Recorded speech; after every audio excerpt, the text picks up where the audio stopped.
After seeing another Simpsons-related YouTuber, The Real Jims, do his 20 Duds video, which I'm going to toss a link in the description, I kinda got inspired to go over a few episodes that I personally think are the most mid, and dare I even say bad episodes off the top of my head. I did do a 10 disliked episodes a while back, but I'm really not happy with how that video turned out, so I'm just going to pick a few episodes that I really don't like, and I'm going to talk about them in length. At length, whatever the term is. The Simpsons is not a perfect show. There I said it. It's a great show, I would even say one of the best shows, but even in the coveted golden years, there are some stinkers, groaners, and duds in the mix. And when I'm thinking of the most stinky, groany, duddy episodes of The Simpsons, the first one that comes to mind is Homer's Barbershop Quartet. The amount of time I have spent watching Golden Age Simpsons episodes is probably equal to the amount of times I spent in elementary, middle, and high school. I've seen these episodes on a loop for like 30 years, it's not even funny. It's to a point where even some of my most favorite episodes, like I'll sit through them, I'll enjoy watching them, but I won't laugh out loud once because I've seen them so many times. But the reason I'm not laughing once when I sit through Homer's Barbershop Quartet is not because I'm sick of it, not because I've seen it before, it's because I don't like this episode.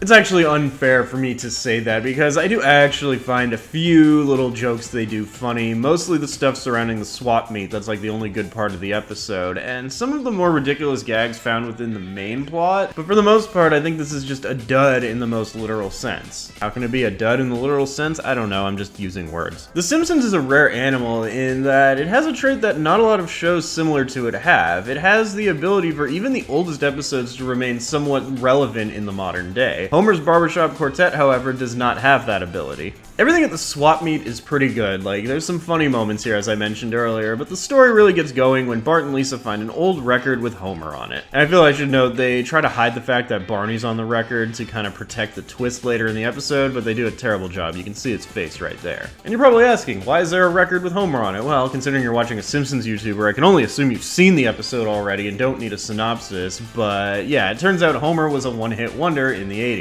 This episode is basically the Golden Age equivalent of the Sadgasm episode. There, I said it. Now, I want to say I didn't actually get the plot at all as a kid, but as an adult, I kind of learned things, figured stuff out, put two and two together, and I learned that in the early to mid-80s, barbershop kind of got hot again. The old style music became kind of trendy. Kind of similar to how Billy Joel used elements of barbershop and doo-wop in his songs, but this was such a short-lived niche thing that appeals only to viewers of The Simpsons who are around for that time. So looking back on it, say you have no knowledge of this trend, either you were too young or you weren't born yet and you catch this on TV years later, you're gonna be like, what the fuck is this garbage? The structure of the episode, the story it tells, is basically inspired by the real life story of the Beatles, even having a member who got replaced and going through all the beats of the Beatles story. George Harrison even appears for a walk-on cameo, and of course later appears to drop the only thing iconic about this episode, something that became a meme later on.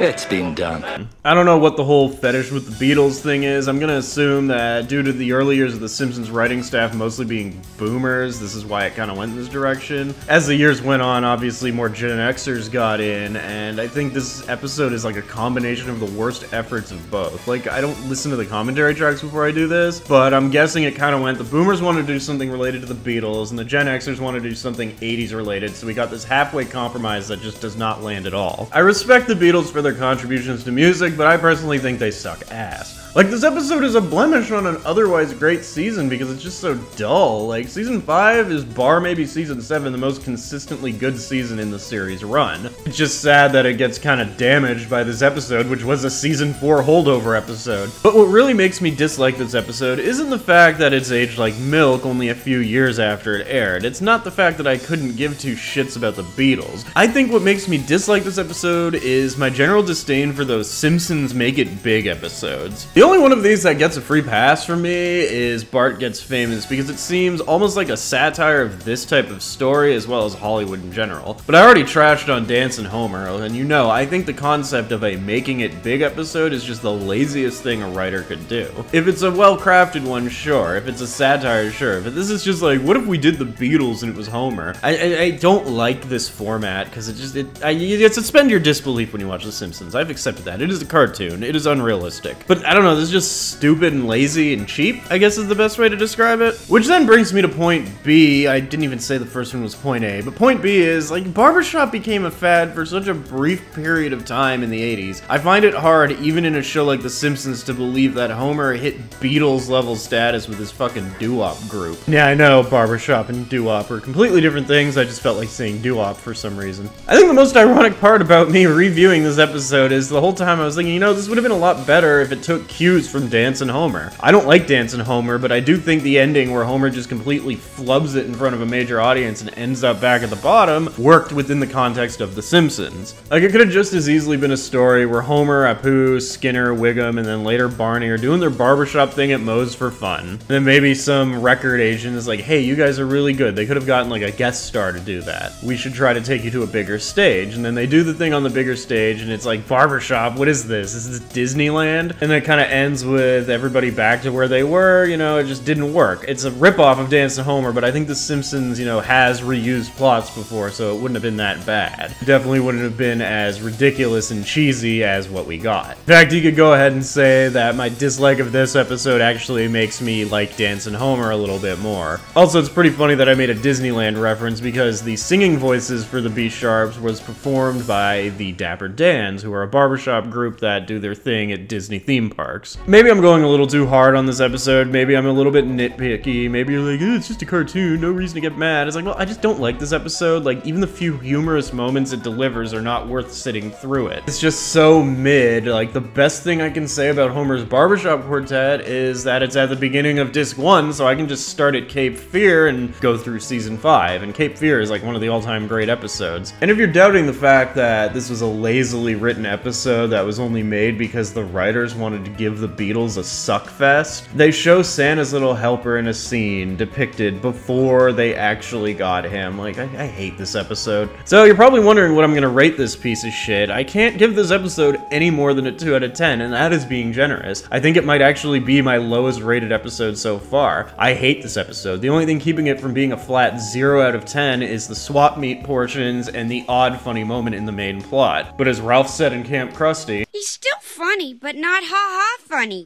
If you like this episode, I am sorry that you had to just sit here and listen to me trash on it. Like, you can feel free to try and stand up for it in the comments, but I'm probably gonna push back and tell you you're wrong and resort to childish name-calling. Like, I generally try not to engage negatively with my viewers, but no, I will die on the hill that this episode fucking sucks. A bit out of character, I feel I haven't done anything really negative on this channel for a while, and I just kinda wanted to vent some of my anger, take it out on an episode of The Simpsons I don't like. The next video is gonna be more positive, but not my next Simpsons video, because I'm probably gonna pick another episode I don't like. So if you liked my video, if you could handle hearing me talk for 7 minutes and change, then like, subscribe, or don't. Bye. Goodbye, goodbye, my Coney Island baby. That's my son up there. What, the balding fat ass? No, the Hindu guy. Number 8. Number 8. Number 8. Number 8. Number 8. Number 8. Number 8. Number 8. Number 8. Number 8. Number 8. Number 8. Number 8. Number 8. Number 8.